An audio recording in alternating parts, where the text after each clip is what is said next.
అస్సలాముఅలైకుం నమస్తే అందరికీ welcome back to Aqsa baby channel. So first time మన ఛానల్ని ఎవరైతే చూస్తున్నారో వాళ్ళు తప్పకుండా సబ్స్క్రైబ్ చేసుకోండి.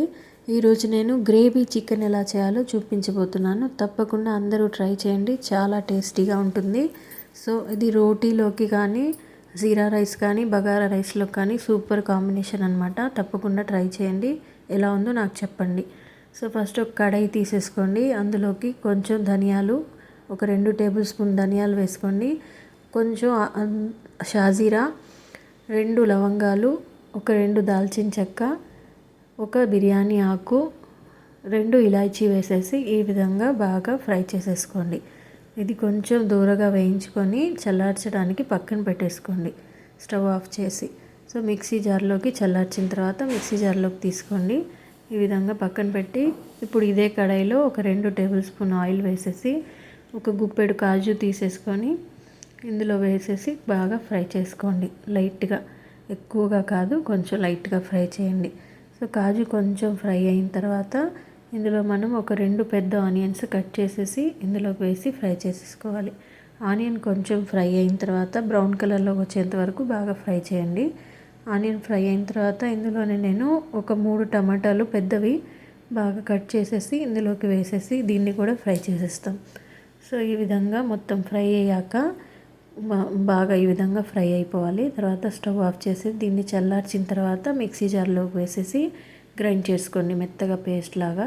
చూడండి ఈ విధంగా పేస్ట్ మెత్తగా అయిపోయిన తర్వాత సో స్టవ్ ఆన్ చేసి మళ్ళీ కడాయి పెట్టేసి 3 టేబుల్ స్పూన్ ఆయిల్, 2 టేబుల్ స్పూన్ల అల్లం వెల్లుల్లి పేస్ట్ వేసి బాగా వేయించుకోండి. అల్లం వెల్లుల్లి పేస్ట్ పచ్చి వాసన ఉండకూడదు, అండ్ అలాగే రెడ్ కలర్లోకి వచ్చేంత వరకు వేయించుకోవాలి.